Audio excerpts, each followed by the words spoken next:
WPGC 95.5, the DNA of the DMV. What's poppin', y'all? It's your favorite tomboy Barbie, CoCo Louie, and I am here with Big Baby.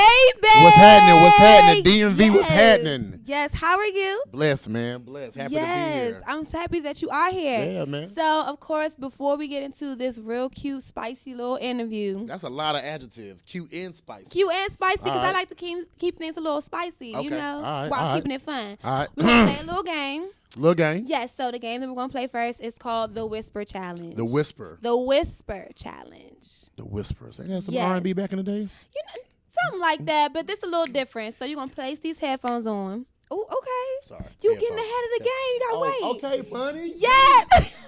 Ain't they got color green? Ain't they green? Money green. I ain't seen green beats. Listen, exclusive. But you're going to place those on, and I'm going to play some music, and then while the music is playing, While the music's playing. I'm going to say something, right? And I got to read your lips. Yes. And you got to tell me if you're right. I'm going to tell you if you're right. I love black women. I know exactly what she's going to say. Oh, my God. I can't wait. Play the music. Let's go. All right. Here we go. Let me know if that's too loud for you. That's good. Okay. So here's the first one, okay? Mm-hmm. She said, I love you, Darren. What's next?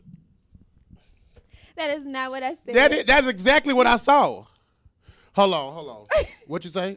I said Fuzzy Wuzzy had a bear. That is not what she said. That is what I said. I like Big Baby Bear. That's what I saw. Okay. All right. Okay. Next Second one. Second All one. right. What is it? Hold on. What's this playing? This is Naya Imani. Oh! Yes, she's from here. Make sure you guys get into that. Go ahead. I'm okay? reading. Okay. Now, you got to do better because your Fuzzy didn't do F. You didn't do Fuzzy well. Okay. I'm going to do another one.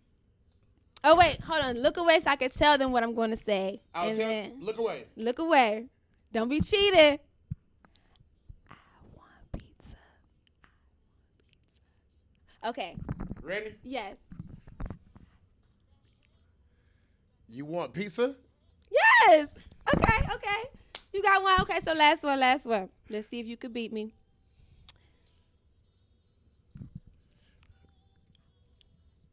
It's cold outside. No. Say it again. It's snowing outside. Dang! Ha! Jeezy the Snowman. Anyway. That first one, you did say you like me, though. You know you're cool, but I definitely said Fuzzy Wuzzy had a Did she bear. hit you with the cool, y'all? No, actually, we've been talking off mic, and you real cool, you vibey. I like that. Nah, I rocks with it. So, anywho, let's just jump straight into Jump this. in it. All right, so you are Big Baby. Big Baby. You're on Wilin' Out. Wildin' Out. You got two shows. With MTV. Basic the Bougie Animal Style. Yes, and you've been hosting the BT Social Awards. Working. So, before all of this, did you ever think that any of this would happen? Absolutely not. Okay, so what were you doing before? I mean, I'm from a small town in North Carolina, Fayetteville, same place, J. Cole, country boy. Okay. I went to a black school, North Carolina A&T, the biggest HBCU in the United States. Virginia State. Go ahead. This was not your time to plug in your school. Go ahead. Anyway. I know Aggie. Shout out to y'all. But I had no idea. I never knew I would be on Wilin' Now. I never imagined any of this. Okay. And so once I discovered comedy, it was 2008, started doing stand-up, fell in love with it, started doing colleges. Okay. And I was content with just that. But once the opportunity with Wilin' Out came and all of it happened, man, it happened fast. Okay. So now I feel like I am safe to say you're a vet when it comes to the Wilin' Out game. Absolutely. What would you say what it was like for your first experience being on Wilin' Out to where you are right now? Hey, man, the first show was so nerve-wracking because they let you know the day before whether you're going to make it the next day. Because they pick new cast members every episode the night before. So you'll get an email that says, hey, episode 1, so-and-so, episode 2, so-and-so. So the first day was like, hey, man, don't be upset if you don't see your name on the list. It's your first season. It's a lot of politics. I'm like, okay. Then I got a phone call like, hey, suit up. See you in the morning. You're getting dressed. I was like, all right, bet. Okay. Then I got another phone call like, change your plans. We went somewhere else. So I like my emotions the night before was like. Up and down. And then finally I got a call in the morning, suit up, you on. And so when I that first day, I'm talking about no sleep. Mm-hmm. Drake album just came out. If you read this, it's too late. So I played Legend Okay. Ooh, literally getting ready for 10 hours straight. Okay. And when it was time when they said action, I went out there. My first joke ever on Wilin' Out was playing Turn Up For What? Okay. And we had Pete from Fall Out Boy. Okay. And my joke was, I was like, Wilin' Out, turn up for what? Because my boy Pete got that loud, and it make you fall out, boy. And that was and then after that, it was just like, I belong. And then when you become a vet, man, it's all about helping your castmates when you're a vet. You've been on more than 3-4 seasons, man. You realize you've had your time, so let's help build somebody else up. Okay, so what would you say have been some of the highs of being on Wilin' Out? Smoking with Snoop Dogg. Hugging Erykah Badu. Okay. Getting some of that fragrance of that black woman queen. Yes, she is magical. I've never seen nobody smoke an incense, but she smoked an incense.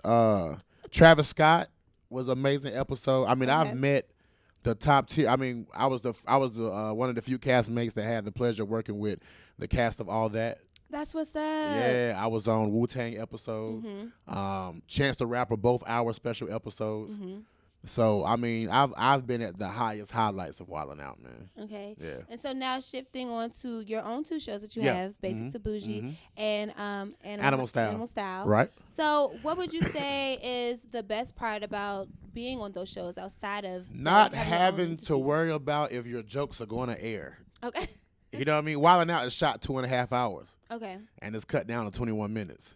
Wow. So you gotta you gotta be real with yourself. During the show, they're going to show Nick. Okay. They're going to show the celebrity jokes. Then you got the core cast members: Chico, Carlos, DC, Justina, Hitman. They're going to show all of them. Clips, Khan. They're going to show them. So you gotta hope your joke get in between them. But I never knew that. But, I mean, I wouldn't know that. Yeah, but the difference between that and my own digital shows is me. It's me and Tim.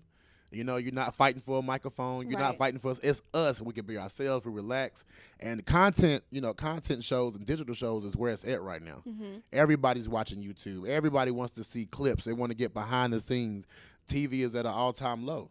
So I just happen to get into the right wave. And I also have other shows, too. Next Big Dance Move, which is on MTV's Wildin' Out, YouTube. Me and Emmanuel Hudson. Dana Alexa, she's a dancer, and I have another spin-off show. Okay, come on, Checks. Checks. From Basic to Bougie called You Got Served. Okay. So, well, we rate all items, not just food. Okay. Yeah. Well, you ain't even bring no food what in here for me to rate. You wanted to do that? Yes. Your team didn't tell my team. Listen. That's on y'all, cause I keep food on me. Food. I've been watching Netflix. Top boy. Anywho, we'll get into that on another note. But what would you say are some of your rituals before you start performing? Like everybody has their thing. I like to sit in any kind of silence I can. Not silence, but like away from people. Okay. I like to be in a little bit of peace for like not long, maybe like 5-6 minutes. Okay. I want the headphones in. Something from Drake is playing. Okay. Shout out to Drake. Shout out to Drizzy, my bruh. We friends, real life. And I just kind of zone out. Okay. I just kind of zone out, get in my mind. I see myself performing because once them lights come on, them camera come on, it's over. Action. I have no control over what's happening after that. Okay. None. All right. So now I'm glad that you shout out your school. Right. You have an HBCU Comedy Tour. Yes. Tell me about that. Man, I'm in the works right now trying to put together a HBCU tour to get it on streaming services, man. I'm trying to start off in Texas. I would love to end at Howard, but it would make sense to end at my school. Of course. Yeah, I'm home. That's I'm no home. question. Right. Now, when you're going on these tours, you have, I'm sure, your set list of whoever you're going to have perform with you. Are you open to giving maybe like whoever that school's biggest comedian is a shot? Okay. Always. Whatever show we do, whatever the local comedian, if they pull up, hey man, I love what you do. Hey, you want to get some time? Because no one did that for us. And the only way we're going to break that is if we start helping the next man come up. Now, I'm not saying hit my DM and come out, but I'm saying if you took the time, like if I see you putting in the effort, and I want you, I see the effort. People reward effort. Okay. So what would you say is the most sound advice that you ever received when it came to pursuing your dreams and, pursuing your career in comedy? I wouldn't even say I had advice. We kind of learned as we go. I come from the 80s, so everything we was taught was work hard and earn it. So I kind of took that mindset and put that towards comedy. And I didn't have nobody teaching me, but if I had something to teach the next people, I would just tell them, man, with comedy and any form of dream, any form of passion, because the whole point of living on this earth is figuring out your purpose. Okay. And once you figure out your purpose, everything else will fall into place. You know what I'm saying? Everything, all that other stuff you work, it'll fall into place. With anything you want to pursue, and this is the rawest of it. It may not happen in 5 months, 5 years, 5 days, but you have to be consistent. You have to be consistent. If you're a singer, I need to be seeing you sing on your page every day, doing covers. Whatever the hottest song out, you need to be remixing it with a cover of your own. Facts. People get signed off singing covers.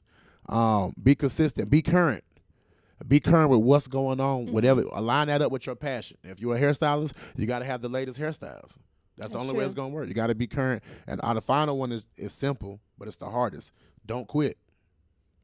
No matter what. Say that again. No matter what, don't quit. Because the thing about when you discover your purpose, now you're a part of a small group of people in this world. Because it's millions of people, but very few know their purpose. And when purpose people align, things happen. And so when you find your purpose, your circle should be people full of driven purpose people. Okay. Because if you have your purpose, you hang around people who don't know their purpose and they got, they just going through the motions of life. You're not gonna find no motivation. Right. You're not gonna want to achieve or do nothing. But when you find somebody like, we in two different fields, but our conversation before the camera, we're like, all right, just vibing out, we're gonna make something work. I want to help you. I want you to help me. That type of situation, and it's genuine. And that's what purpose-driven people do when they get together. You got to find your purpose, man. Yes. You got to find your purpose. Don't quit. I'm telling you, don't quit. You're going to have family who don't support you. It's going to hurt. You're going to have friends who you feel like don't even share your flyer. Like, this is big. I'm interviewing so-and-so. And you're like, wow. And you know I would share yours. Yeah. You know I would put that effort in yours. So you just can't quit, man. No matter how hard it gets, you cannot quit. Okay, so really quick, just let everybody know, number one, what else you got planned for 2020 and where we can find you? Man, 2020, I'm all over. I got my own strand of medical marijuana coming out. Okay. It is legal here. Hello. I'm back on the road with colleges. Me and Chico got some shows coming up. I got my own shows coming up. I think MTV is about to pitch another digital show for me, so I mean, it's booming. It's booming. And you can follow me on IG, DarrenBrand _DarrenBrand BRAND _. I'm gonna say R. I'm from North Carolina. It's okay. And my website, DarrenBrand.com, has everything on it, man. All my info, tours, and I'm just glad I came to rock with y'all. Yes, thank you. DMV, sure loose booty. That's all the South know about y'all. That's all we know. Here they come with these drums. Oh my God! Don't do that. Oh, that's your go-go beat. That's cute. That's real cute. Make sure you guys follow your favorite Tomboy Barbie on Instagram. Tomboy Barbie with your cute self. Oh my God! Thank you. And boots. On Instagram at the CoCo _Louie. That's THECOCO. The CoCo what? Yes. THECOCO _LOUIE. And Twitter and Snap if you still use that. It's CoCo _Louie. And as always, make sure you guys. Yes. Make sure you guys keep it locked on and to WPGC 95.5, the DNA of the DMV. Ow. WPGC.